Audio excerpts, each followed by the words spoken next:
Bonjour ou bonsoir à toutes et à tous et merci de votre fidélité à ce rendez-vous de l'information sur Télésud Global Africa.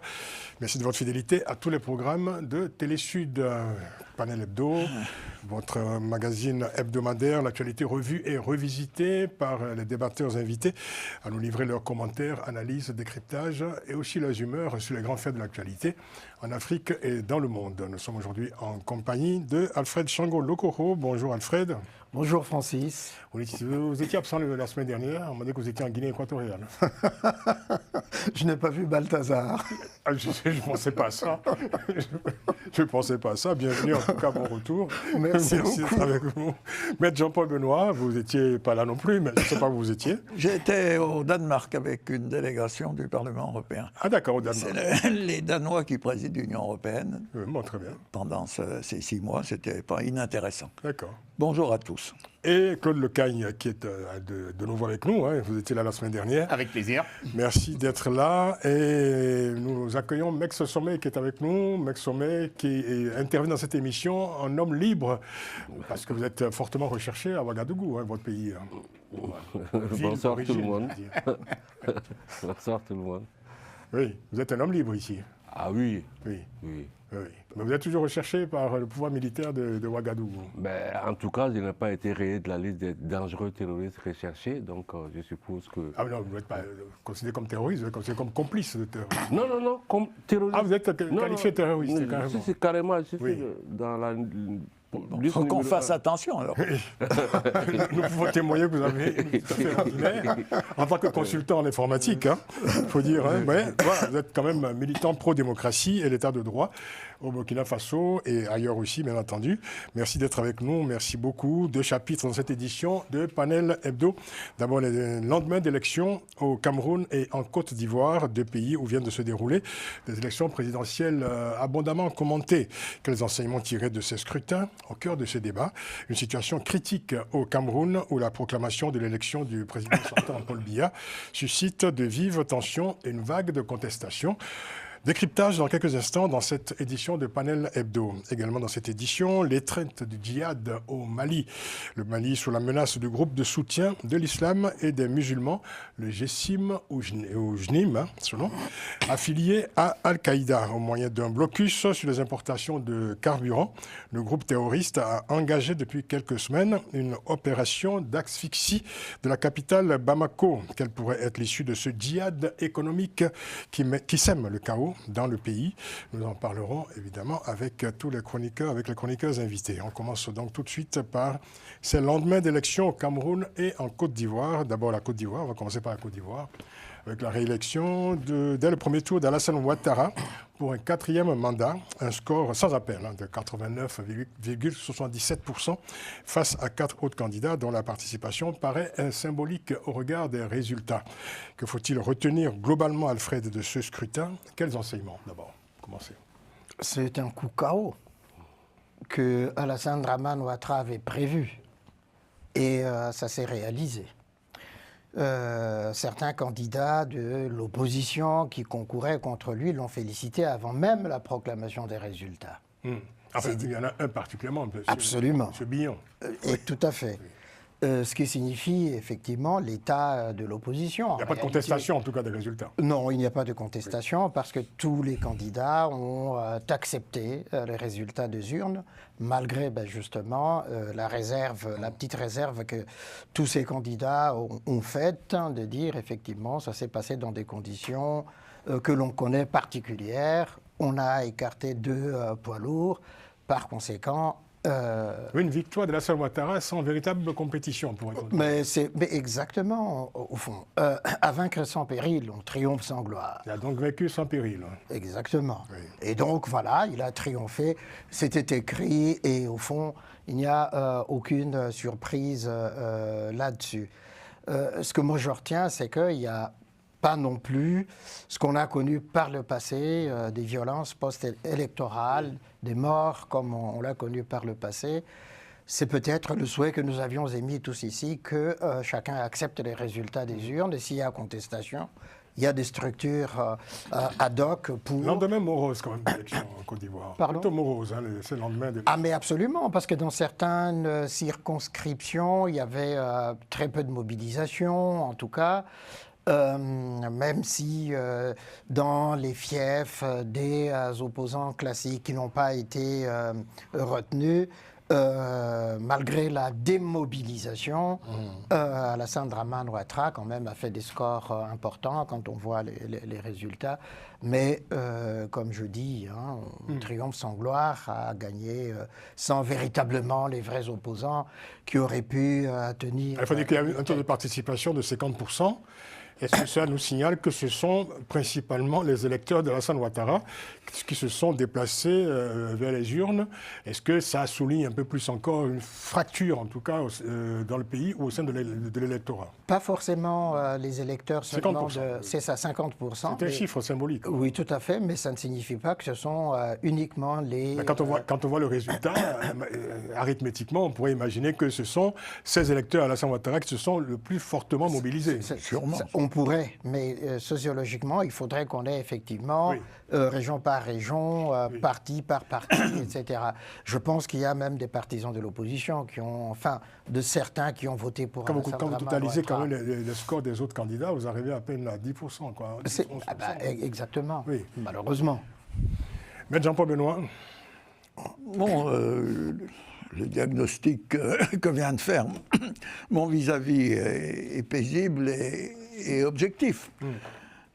Cette élection, d'abord, Ouattara a hésité jusqu'au dernier moment pour être candidat, et un des problèmes qui l'a poussé à l'être, c'est la vigilance qu'il veut déployer sur la sécurité dans la sous-région. Et il estimait qu'il devait continuer à gérer l'État ivoirien. Un argument discutable et discuté. C'est un argument, mais... Parce que c'était le même argument il y a 5 ans déjà. Trois éléments. Premièrement, l'opposition doit s'en prendre à elle-même. Parce que si M. Thiam avait pris des précautions juridiques telles qu'il devait le faire, il aurait pu être candidat. Et à partir du moment où il n'était pas candidat, le PDCI s'est quasiment retiré de la campagne électorale. En ce qui concerne M. Gbagbo, Gbagbo a fait son temps. On peut dire qu'Ouattara a fait son temps, mais Ouattara est un homme d'État, et on peut lui reprocher beaucoup de choses. C'est un homme d'État qui a géré son pays, qui l'a développé. Et là aussi, dans le clan Gbagbo, personne de très représentatif n'a concouru à l'élection. Ah, il y a M. Domelo quand même qui était... Donc l'opposition doit s'en prendre à elle-même. Il y avait un candidat sorti du camp Gbagbo quand même. Oui, mais ce n'était pas un candidat... Que Gbagbo n'a pas soutenu. Voilà, C'est un candidat qui n'a pas été soutenu par Gbagbo. Adoubé par bien sûr. Gbagbo. Bon, deuxièmement, Ouattara a quand même un bilan. Et un bilan positif en matière d'investissement, de développement, d'infrastructures, de progrès dans l'éducation et dans le domaine C'est ce social. bilan qui a été salué par ce score? Attendez, donc il y a un bilan. Et c'est un homme d'État qui, sur le plan international, est reconnu et respecté. Oui. Troisième remarque, comme l'a dit mon vis-à-vis, notre ami, l'élection s'est passée dans le calme. Et effectivement, il y a eu une mobilisation de 50%. Un calme relatif. Mais dans beaucoup de pays au monde, des élections ne suscitent pas l'enthousiasme. Parfois aux États-Unis, il y a des... je prends l'exemple des États-Unis, il y a 50% des Américains qui votent à la présidentielle. Oui. Donc Ouattara avait un bilan, l'élection s'est déroulée dans le calme. Maintenant, il va y avoir des élections législatives.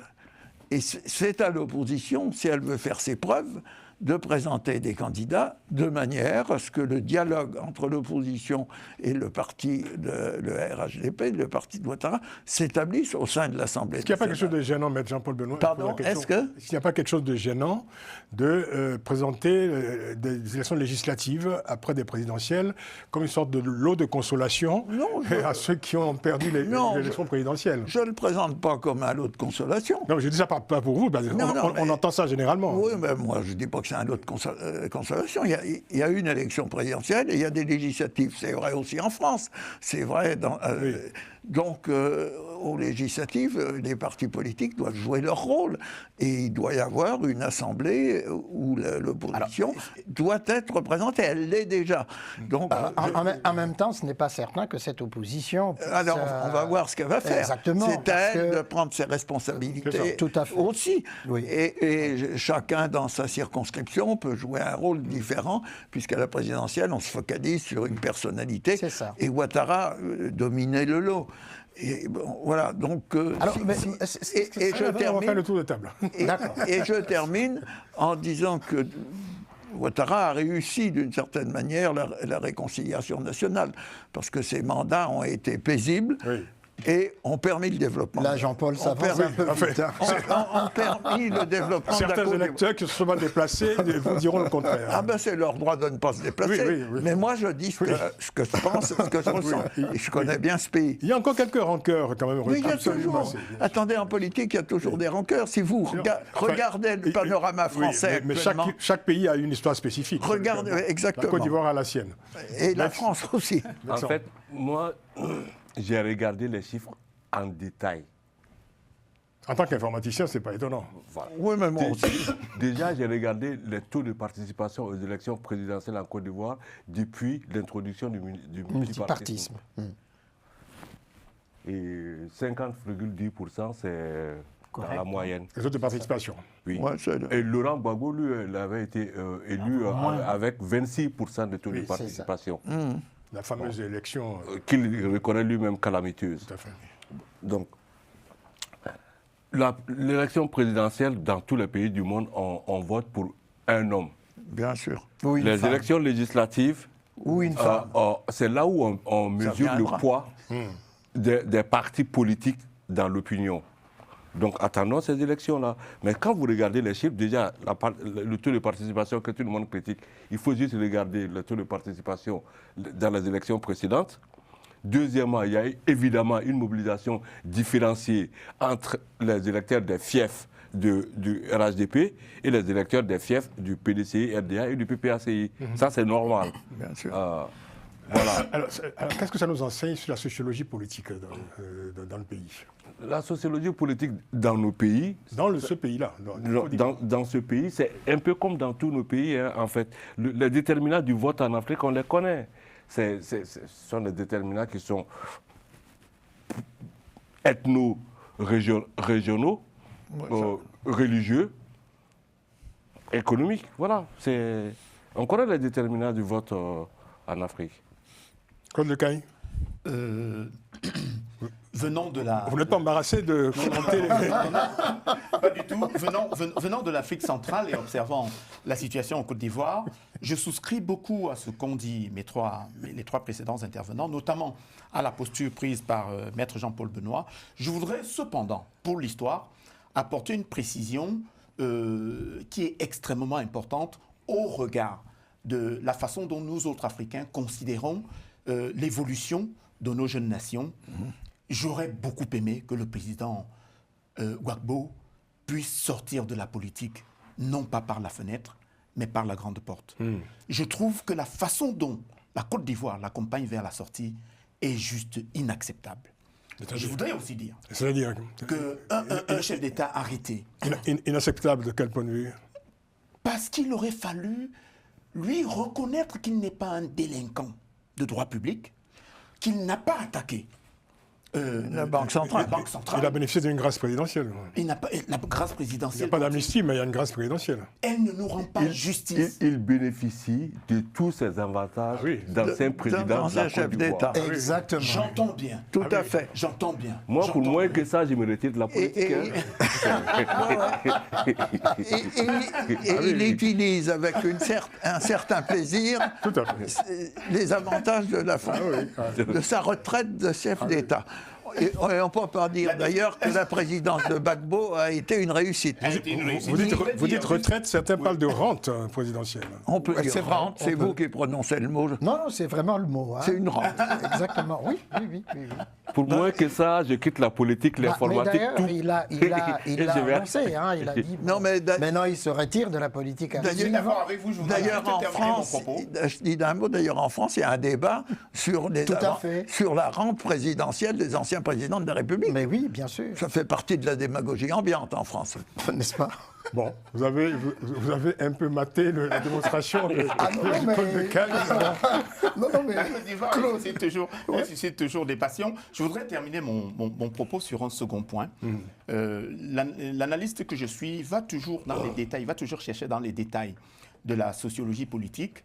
Je trouve qu'il n'y a pas suffisamment d'avancées au fond de la question de la réconciliation.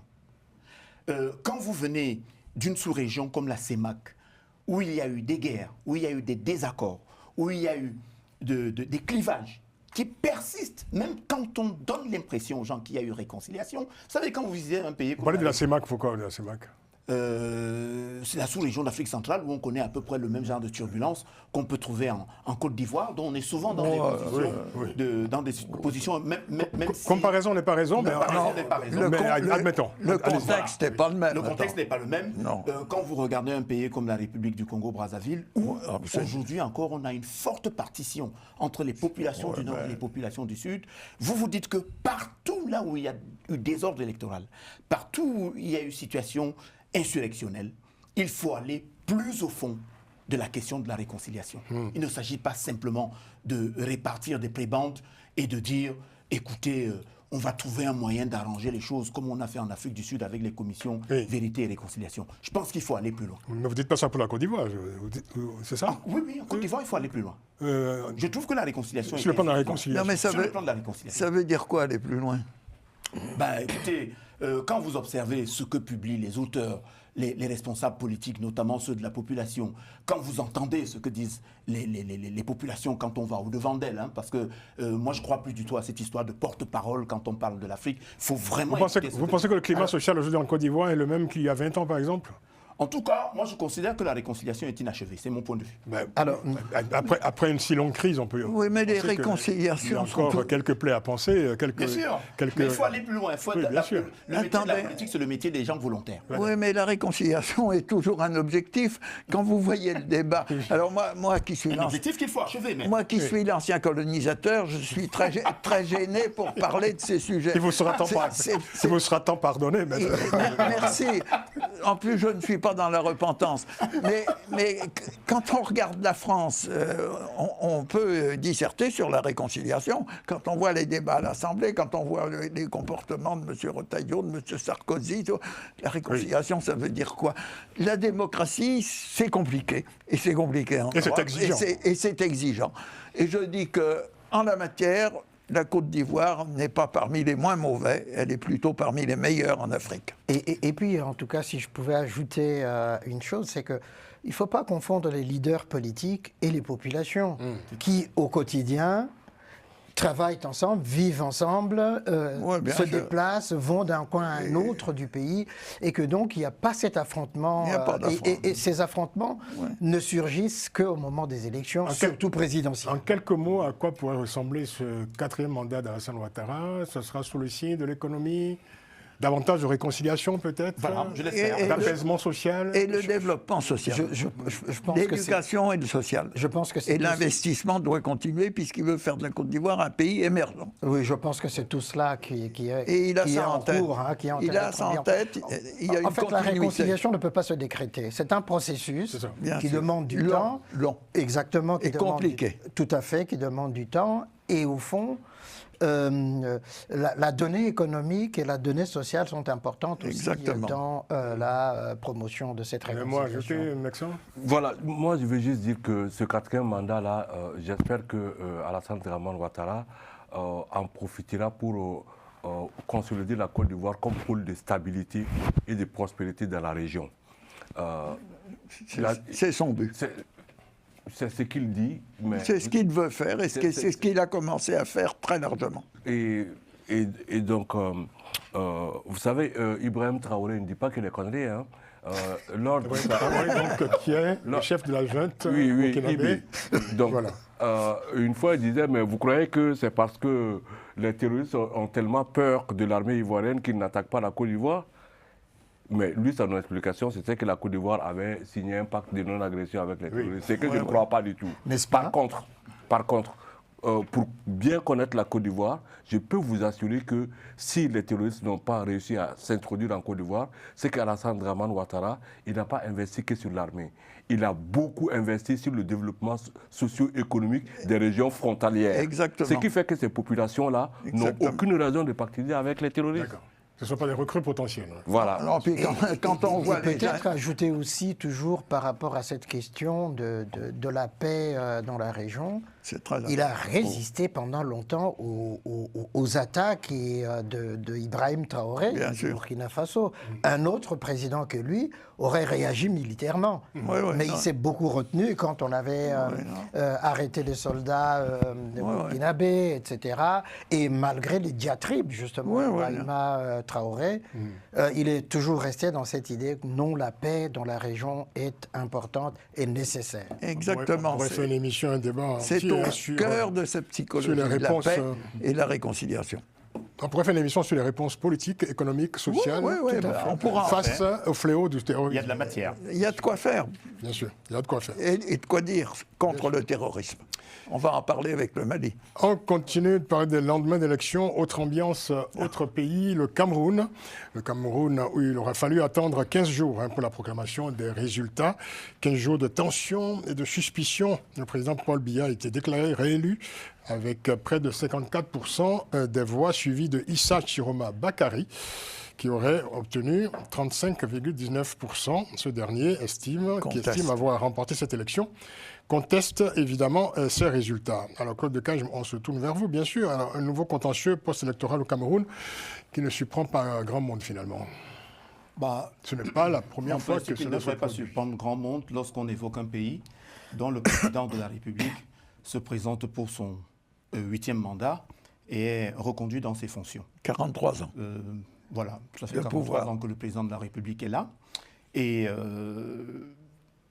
je m'inspire beaucoup de ce psychologue qui s'appelle Martin Seligman et qui a théorisé le principe de l'impuissance acquise, qui est celui de la personne qui, à force de se retrouver dans une situation contre laquelle il ne peut développer aucune sorte de défense, finit par intérioriser le fait que la situation est sans solution et il arrive à vivre avec cette situation-là. Je pense que psychologiquement, à un moment, à force de mandats répétitifs du président de la République, au Cameroun, on a fini par intérioriser le fait que le président de la République était là pour longtemps. Sauf que, en politique, vous voyez ce qui s'est passé avec la génération Gen Z, ce qui s'est passé au Bangladesh, ce qui se passe actuellement en Tanzanie, au Népal, récemment Kenya. à Madagascar. Les dirigeants ne prédisent jamais de façon chronologique, de façon précise, le moment où, un matin, les gens vont se lever pour dire « il est peut-être temps d'aborder le changement ». Ça suffit. Je voudrais, avec beaucoup de neutralité, relever à la décharge du président de la République qu'il a quand même, dans les premières années de sa mandature, fixé un certain nombre de grands objectifs en termes d'infrastructure, en termes d'énergie, en termes de structures de développement qu'il aurait voulu voir se développer. Oui. On pourrait dire, quand on connaît bien le Cameroun, qu'il ne s'est peut-être pas entouré de la meilleure des manières, parce que 43 ans après son arrivée au pouvoir, on peut citer un certain nombre de choses sur lesquelles la réussite n'est pas véritablement Probante. Maintenant, vous avez, derrière votre question, voulu savoir Derrière ma question, il y avait justement cette idée que... Alors, comment il fait pour se maintenir au dites-nous pouvoir. surtout quelles sont les causes profondes de ce blocage de la situation politique qu'on observe dans ce pays depuis maintenant, alors disons depuis 3 décennies. Depuis 3 décennies, écoutez, moi je suis allé regarder un peu ce qu'en disent mes confrères, ce qu'en pensent les Camerounais, et je l'ai résumé un peu en 8 points, dont je veux vous donner rapidement. 8 points 8 points. Oui, Oh 8 bon, petits points. vous Non, allez 8 vite, petits alors. points, oui. Alors, la maîtrise du processus électoral au Cameroun. Il est aussi long que le président du Cameroun. La maîtrise du processus électoral au Cameroun passe par 8 choses. La première, c'est les entraves à l'inscription des jeunes sur les listes électorales. La non-distribution des cartes aux nouveaux inscrits. Dès lors qu'ils ne savent pas vers quel bureau de vote se diriger, l'électeur ne se déplace pas. Et ça augmente les taux d'abstention. En 3, c'est volontairement qu'on publie tardivement la liste électorale. Oui. On retient souvent des bureaux de vote difficiles à trouver, notamment qui sont disséminés dans les zones de résurgence des violences, le NOZO, parce que, évidemment, les gens auront peur de se déplacer dans ces bureaux-là. En 5, il y a une manipulation des procès-verbaux, parce qu'il faut savoir que les procès-verbaux dans ces élections ont une structure particulière. On signe sur la première et la dernière page, mais on peut introduire ce qu'on veut dans les pages intermédiaires. Ainsi. Très rapidement.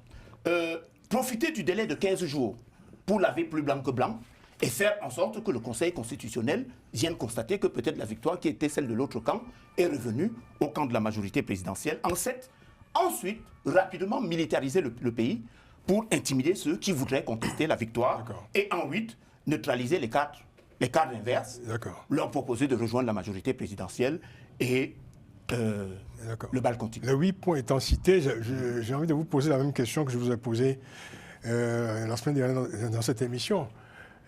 Une fois qu'on a dit tout ça, comment expliquer, que dites-vous à ceux qui, aujourd'hui, accusent le pouvoir, en tout cas le Conseil constitutionnel, ou les CAM, c'est-à-dire la Commission électorale, d'avoir tout simplement inversé les résultats?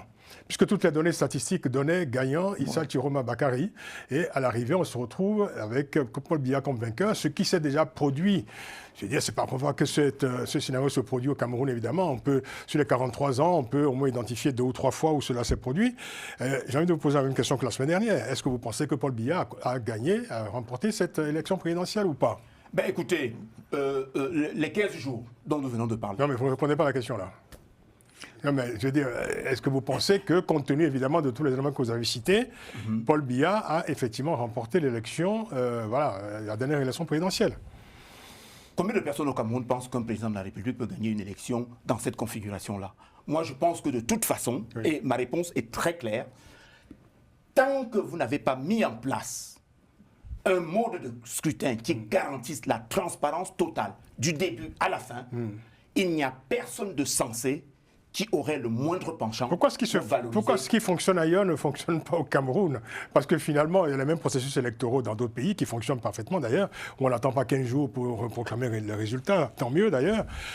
Et aujourd'hui, on se retrouve dans une situation, je dirais, quasi insurrectionnelle au Cameroun. La situation est critique. Les tensions sont très vives et la répression est au rendez-vous, bien entendu. Que dites-vous à ceux qui pensent qu'on leur a volé cette élection? Je ne parle même pas de ça, Chiroma Bakary, je parle des électeurs qui sortent dans la rue aujourd'hui pour dire non, nous ne voulons pas que cela recommence. Trop, c'est trop. Voilà. Que dites-vous à cela? En enlevant le respect, le profond respect que j'ai pour ceux qui tombent, pour les morts de cette situation. Parce qu'il y en a plusieurs. Oui. Pour la première fois, les Camerounais sortent dans la rue pour dire « Monsieur le Président, nous avons un profond respect pour vous, mais le moment est venu de passer la main, le moment est venu de passer à autre chose. » Ils l'ont dit dans les urnes, non? Ils l'ont dit dans les urnes, mais tous les journalistes, les intervenants. Blaireau Niemek, qui est un journaliste qui est excessivement écouté à la radio, il dit que le gouvernement dit que force doit rester à la loi. Mais moi, je suis d'accord avec Cyril Bojiko qui dit que force doit rester à la loi. Force doit rester à la loi tant que la loi est pour la justice et le droit.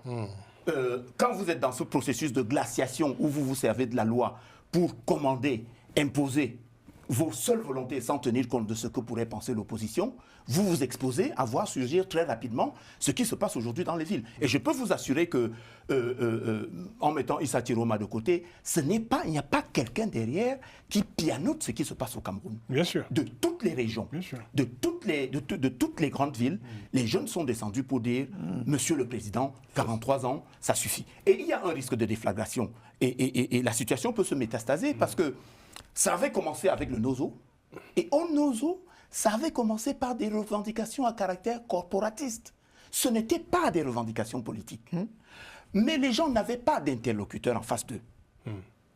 Le pouvoir n'a pas su se mettre autour d'une table avec eux pour dire, écoutez, posons les choses sur la table, notamment une question qui est résurgente au Cameroun, c'est la fixation de la nouvelle forme de l'État. La guerre de NOZO n'est pas terminée, la situation s'est enlisée. Elle n'est pas terminée et il y a le risque de voir la situation avec Boko Haram dans le septentrion, faire en sorte que le septentrion plonge également dans les désordres et que la région littorale qui embrasse la province de Donc l'Ouest. une multiplication des foyers de conflits Des sur foyers le de territoire conflit, camerounais. avec un risque que le gouvernement perde la main sur sa capacité à ramener le calme et à faire en sorte que la population adhère à un nouveau projet de société. Or, tout le monde veut qu'on mette sur la table un vrai nouveau projet de société. Maxence Sommet. Oui, non, mais en fait, tout à l'heure, j'ai été rassuré par sa réponse, hein, parce que au Cameroun, tel que les élections sont organisées, personne ne peut jurer connaître les vrais résultats des bureaux de vote. Personne. Parce que l'opacité c'est by design. Elle est totale. Elle est Total. by design en français, elle est inhérente. Elle est inhérente, elle est consubstantielle au processus électoral au Cameroun. Donc, les gens ont leur opinion en fonction de ce qu'ils ont vu comme élection dans les bureaux de vote qu'ils connaissent. Mais personne n'est en capacité techniquement de certifier que c'est Chiroma ou Paul Biya qui a gagné. Justement, Oui. tout est fait pour que personne ne puisse... Et même vous qui êtes l'affirmer. informaticien, vous ne pouvez pas. Ben, voilà. Donc ça, c'est la première remarque. La deuxième remarque, c'est qu'en fait, je pense qu'aujourd'hui au Cameroun, les gens s'en foutent de savoir quel est le résultat sorti vraiment des urnes. Non, ça- Les gens ont bien compris que les probabilités que Paul Biya termine ce septennat-là sont très faibles. Oui. Et qu'il va tout de suite organiser une succession dynastique d'une manière ou d'une autre. Oui. Et qu'ils vont en prendre pour 50 ans encore. Oui. C'est de ça que les gens ne veulent pas. Juste la petite précision dont parle d'ailleurs Maître Ndoki dans sa dernière sortie, c'est que nous avons un président de la République qui a atteint un âge vénérable, qui nous invite à interroger sa capacité à continuer à diriger l'État. Oui. Il est marié à une épouse qui, comme on l'a vu récemment au Gabon, est de nationalité française. Alors que la loi camerounaise interdit aux citoyens camerounais Oui. de prendre une nationalité étrangère. Mais ce n'est pas elle qui est C'est pas, elle au est commande pas de l'État. présidente. Écoutez, il y a ceux qui dirigent de droit, il y a ceux qui dirigent de fait. Oh, mais ça, c'est pas Alors, quand on arrive à Là, ça avoir un relève, président... là, ça relève du soupçon. Quand on arrive à avoir un président qui peut poser des problèmes quant à ses capacités cognitives, à continuer à exercer Oui. pleinement ses fonctions de souveraineté, on regarde ceux qui sont à son alentour. Et on regarde ceux qui, depuis des années, Oui. peut-être inspirent ces nominations. Ce que vous voulez dire inspirent simplement, ces- c'est que c'est un camp qui gouverne et non pas le président Paul Biya lui-même, c'est ça? Revenons aux chiffres. Les chiffres ont l'avantage d'être Tout à fait, oui. d'être très simples pour tout le monde. Moi, je me suis amusé à comparer les chiffres macroéconomiques du Cameroun et de la Côte d'Ivoire sur ces 15 dernières années. Ah ouais, ça. Si vous repartez 15 ans en arrière, ces deux pays-là se tenaient grosso modo. Aujourd'hui, c'est un défaveur. Hein? Mais là, il y a 30-40 ans. hein. Non, non, mais c'est ce qu'il est en train d'expliquer. Non, Il dit 15 ans avant, Non, ils étaient au même Ah non, point. non, non, il faut aller plus loin. Il faut aller plus loin, 30 ans. Oui, mais... Pas 15 ans, non. Non, mais lui, il prend 15 ans. Non, Il y a 15 ans, la Côte d'Ivoire avait déjà pris une certaine avance par rapport au Cameroun. C'est une évidence. oui, mais Francis, 70% de jeunes ont moins de 17 ans. Oui. Donc, et c'est les jeunes majoritairement qui regardent notre émission. d'accord. Donc, c'est pour ça que je ne remonte pas plus loin. Très bien. Donc, j'ai fait cet exercice il y a 15 ans. Bon, le Cameroun était à l'Afrique centrale francophone, C'est ça. ce que la Côte d'Ivoire était à l'Afrique occidentale francophone. Tout à fait. Disons les choses comme ça. Oui, oui. Tout à fait, oui. Objectivement. 15 ans après, la Côte d'Ivoire s'est transformée positivement. Oui. Et la dernière fois que j'étais à Douala, une ville que je connais très bien, même les immeubles sont décrépits. Les routes, n'en parlons pas. Vous voyez?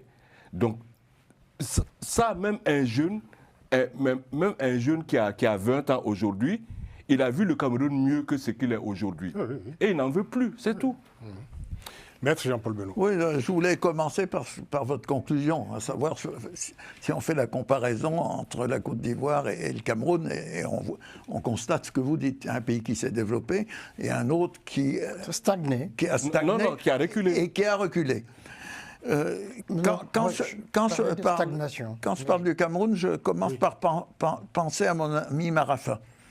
Marafa qui est encore en prison Qui est encore là. et qui a eu le malheur de dire à un moment donné, quand, Monsieur le Président, vous quitterez vos fonctions, je peux me présenter à l'élection présidentielle. Ça a été reçu par le président Biya comme une espèce de volonté de l'éliminer. Et on a mis Marafa en prison, il y est toujours. Donc moi, le Cameroun, c'est une dictature, un régime autoritaire de l'immobilisme. Et on m'a posé la question lors d'une autre émission, dans une télévision française, quelle est la capitale du Cameroun? J'ai hésité, j'ai finalement dit Genève. Puisque le président Biya passe 8 mois de l'année à Genève et ne gouverne pas depuis un certain nombre d'années son pays. Il y a un certain nombre de gens qui sont là, qui le manipulent, mais... Une spécificité camerounaise. C'est une spécificité camerounaise. C'est un immobilisme autoritaire. Administrativement, le pays est gouverné avec les hautes institutions du président de la République, à travers deux pôles de régence. La direction du cabinet civil et le secrétariat général de la présidence de la République. Et il n'y a pas eu de véritable débat électoral. Il n'y a pas eu de véritable... Et maintenant, de quand date le dernier conseil des ministres de Paul Biya? Il y a la tension que vous notez. Le gouvernement camerounais est une sorte d'EHPAD. On a de véritables dirigeants. Le président du Sénat, je crois qu'il a 92 ans. Non, mais lui, ce n'est pas le gouvernement. Oui. Par contre, le gouvernement, il y a des ministres qui n'ont jamais vu Paul Biya. Il y a des ministres qui n'ont jamais rencontré le président. Avec tout le respect que l'on doit aux EHPAD, quand même.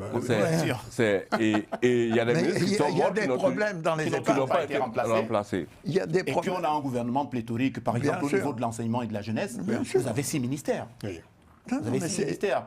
Donc, je voyais même Famé Ndongo dormir au moment de la proclamation des résultats, quand le président du Conseil constitutionnel annonçait les résultats. Même là, c'était c'est une caricature autoritaire. Oui, quand même. J'espère que tout à l'heure, on va quand même évoquer les aspects positifs et les espoirs. On va en train de me rendre triste. On va conclure sur le Cameroun, justement. Ce premier chapitre de l'émission, le lendemain d'élection en Côte d'Ivoire et au Cameroun. Puisque vous avez donc vous avez la parole gardée là, au bout de Caille, à quoi vont ressembler les prochains jours? Parce que finalement, on assiste quand même à ce qui ressemble, et ce qui prend des allures de mouvements de révolte dans dans les grandes villes du pays, des centaines d'arrestations à Douala, et puis des jeunes qui veulent en découdre, des jeunes qui aujourd'hui se disent, cette fois-ci, on ne lâche rien, on continue. Alors, ce bras de fer entre ces manifestants et le pouvoir, jusqu'où cela peut aller, quelle peut en être l'issue, et surtout jusqu'où peut aller aussi la répression, parce que jusqu'à présent le pouvoir oppose à ces mouvements non pas un discours, non pas des gestes d'apaisement, mais une répression de plus en plus violente. Francis, en 1992, Nijun Fundi... Sans remonter à la préhistoire. Oui, non, juste très rapidement. Oui, il est élu et il est tout de suite assigné à résidence à Bamenda. C'est pour répondre directement à votre question. 2018 aussi Desmond Tutu arrive au Cameroun, propose au président de la République d'organiser un gouvernement d'union nationale, et le président de la République lui oppose une fin de non-recevoir et on met l'armée dans la rue. En 2018, Maurice Kamto se proclame élu, il est arrêté et il y a un certain nombre de gens qui étaient arrêtés avec lui, qui sont toujours en prison. On a 27 personnes qui vont sortir, un groupe aujourd'hui le 30 et un autre groupe le 3. C'est pour ça que je vous ai cité le 8e point des points de crispation dont je vous parlais tout à l'heure. C'est une habitude au Cameroun de mater la contestation par la force. Mais je voudrais vous faire une révélation.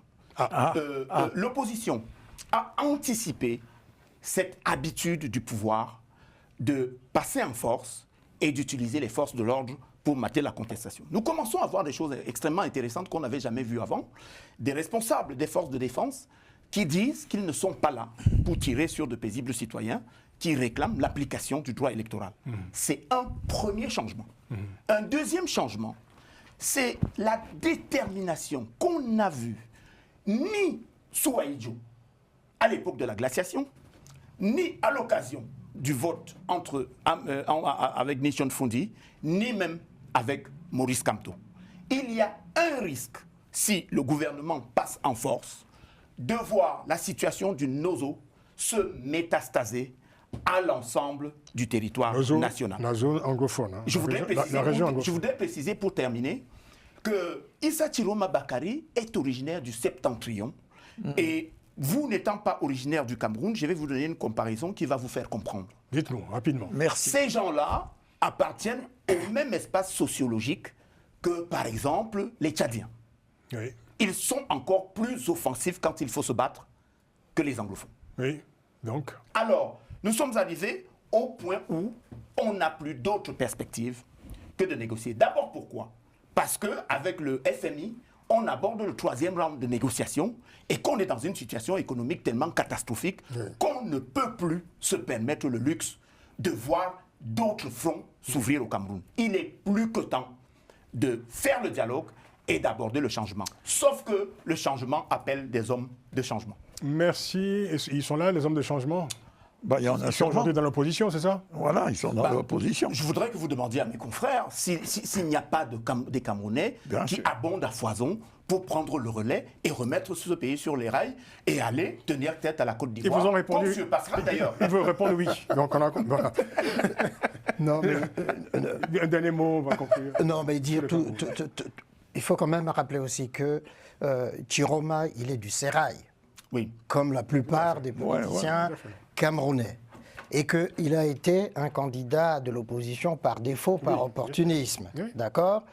Que les manifestations qu'il y a aujourd'hui, même les 35%, c'est ce que tu as dit tout à l'heure, c'est vraiment le ras-le-bol de la population Bien sûr. camerounaise, mais c'est pas une C'est un vote adhésion. censure. C'est pas un un vote vote, d'adhésion. c'est un... Voilà. Bien sûr. Exactement, c'est pas une adhésion. Sauf que, au petite personnage. précision intéressante, l'une des raisons pour lesquelles on a accepté Chiroma, Claude c'est Lecaille. qu'il vient en promettant deux choses. Claude Lecaille De ne est faire- intarissable. N'est-ce Oui. pas? Il vient en promettant deux choses, de ne faire qu'un mandat de 5 ans Oui. et de mettre en place une véritable Ça, convention. c'est ce en que tout cas, ça Il sera signifie. surveillé, il sera De surveillé. toute façon, il sera de toute surveillé. façon, on a compris que c'était un vote utilitaire qui signifiait le rejet. Donc, sera surveillé. troisième Paul Biya. Il sera Exactement. surveillé, François. Juste dernier point, quand le Conseil constitutionnel a proclamé le résultat officiel, c'est reconnu, il y a eu des félicitations du monde envers Paul Biya, donc il faut trouver le chemin du dialogue pour sortir de cette crise. Le dialogue, oui, ça va être un peu difficile, je pense.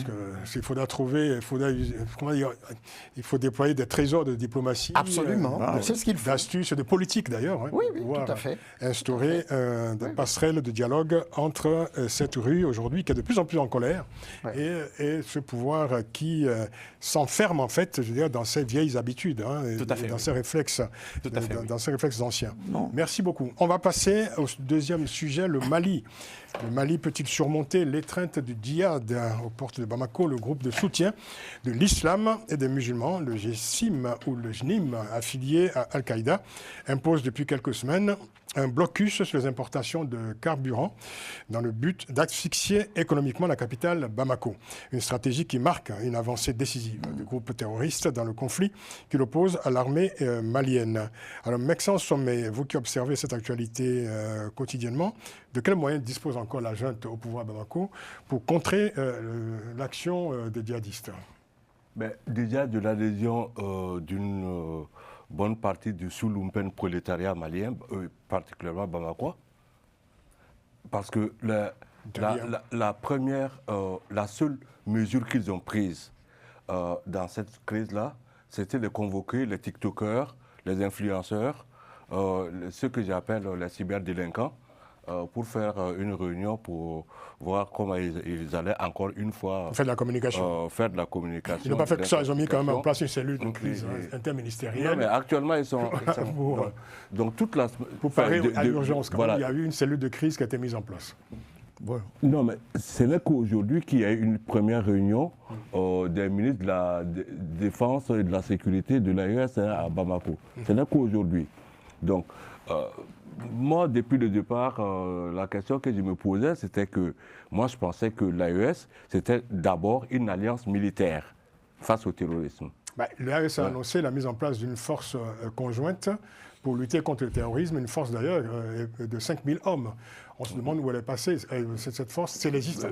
C'est ce mois-ci qu'après la tournée de Tiani à Bamako et à Ouagadougou, qu'ils ont annoncé la mise en place de l'état-major L'état-major. de la force. Cette force n'existe pas de toute façon pour l'instant. la force conjointe.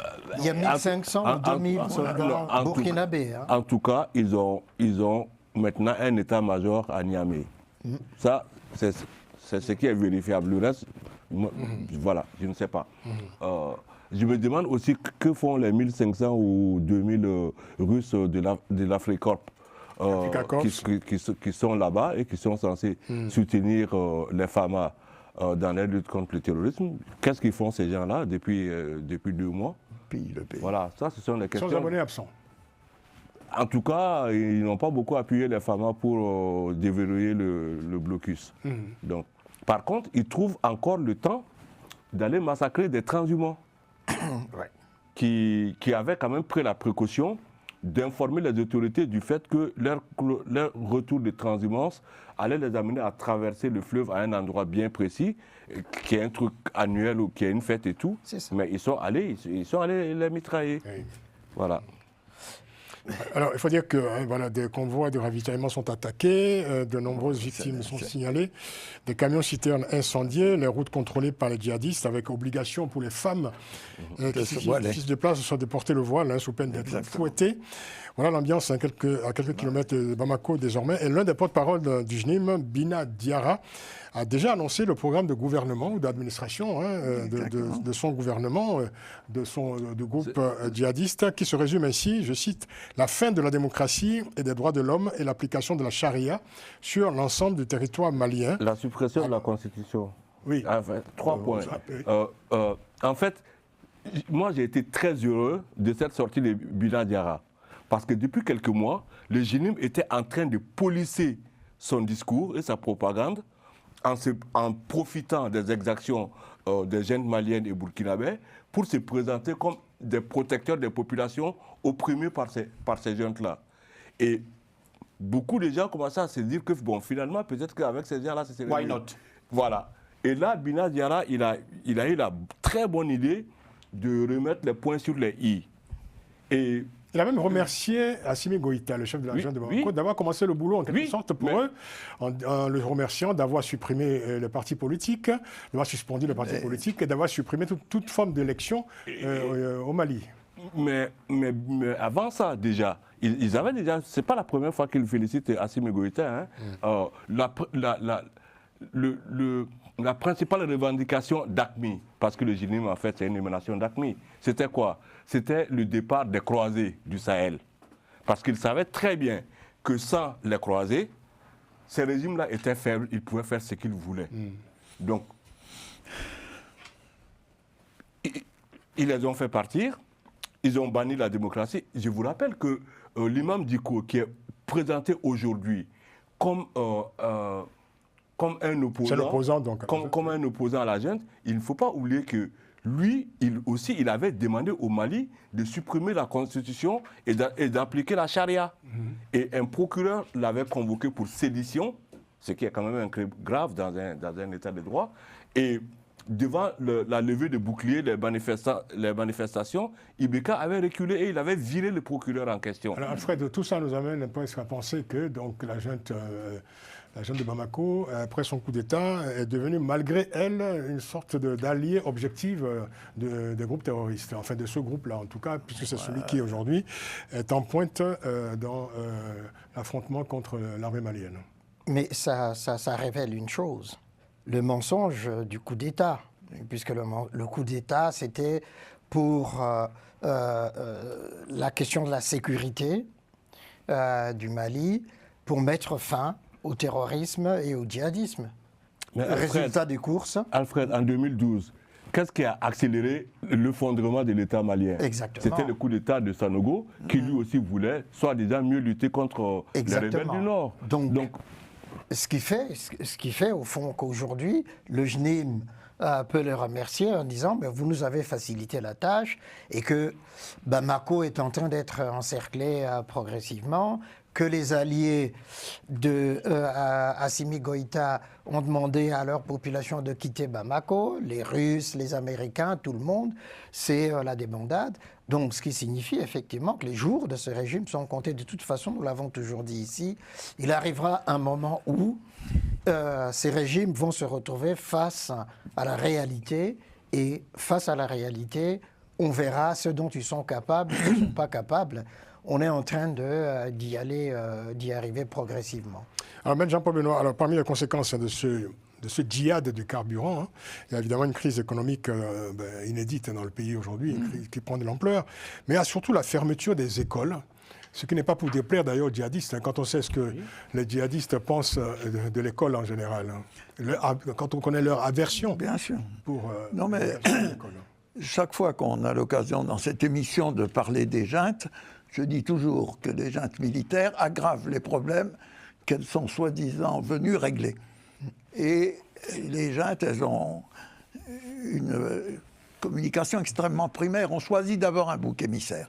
Donc le bouc émissaire, ça a été la démocratie et indirectement la présence étrangère, la France. Y compris les voisins dans les pays voisins. Y compris, je parle aussi des voisins. Donc on est dans une situation où premièrement, la junte ne gouverne plus ce pays. Le pays est paralysé sur le plan économique et en plus il y a des dissensions à l'intérieur de la junte et les djihadistes parlent clairement. Qu'est-ce qu'ils veulent? C'est un régime qui va ressembler au régime de l'Afghanistan. On va voiler les femmes, on va restreindre toutes les libertés, on va suspendre la Constitution. Et vous l'avez dit, quand on s'attaque à l'école, c'est-à-dire au savoir, à l'apprentissage de la liberté, on s'attaque à la démocratie, on s'attaque à son propre peuple. Donc moi, je suis très inquiet, même si la France a fait des erreurs dans la conduite de sa présence militaire au Sahel, je pense qu'on va maintenant, hélas, connaître le pire, et c'est dramatique pour les populations. De la France, on peut également évoquer la MINUSMA, la force C'est ça. qui a été envoyée. Et dans la présence, c'était quand même dissuadait aussi. Oui, c'était quand même une sécurité, une garantie. Et puis la sortie de la CEDEAO aussi. Et la sortie de la CEDEAO. Et la sortie de la CEDEAO. Oui, non, mais les gens veulent s'exonérer de toutes les contraintes internationales, régionales, donc les contraintes légales et démocratiques. C'est simple. Une junte, le droit, c'est moi. C'est-à-dire qu'il n'y a pas de droit. Pour conclure, Claude Lecaille, le regard de la CEMAC. Je voudrais remarquer, avec les yeux d'un ressortissant de la CEMAC, que par principe, je préfère avoir des problèmes avec un civil plutôt qu'avec un homme habillé, dans tous les cas de figure. Les populations de ces malheureux pays, je vais y inclure la Guinée, où on vient de nous expliquer que pour être candidat à l'élection présidentielle, il faut débourser, Mexan, je crois, 60 000 euros. Oui, et puis... 90 000. Et puis surtout, il faut avoir un parrainage des maires. C'est ça.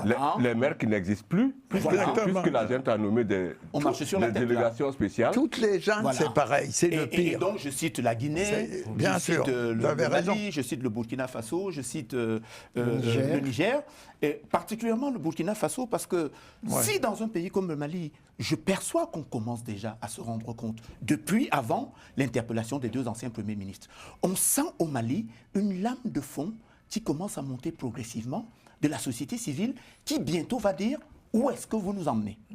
Je suis plus inquiet pour le Burkina Faso où l'action, la communication du capitaine est tellement forte que la plupart des influenceurs africains s'en sont saisis sur les réseaux sociaux et n'arrivent pas encore à rendre compte de ce qui attend ce malheureux pays si on ne se réveille pas maintenant. Mexan le sait peut-être.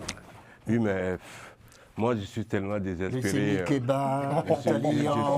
Moi je suis tellement désespéré par l'aveuglement des hommes politiques de nos pays par rapport à la montée en puissance des réseaux sociaux qui sont où règne l'ignorance, la propagande.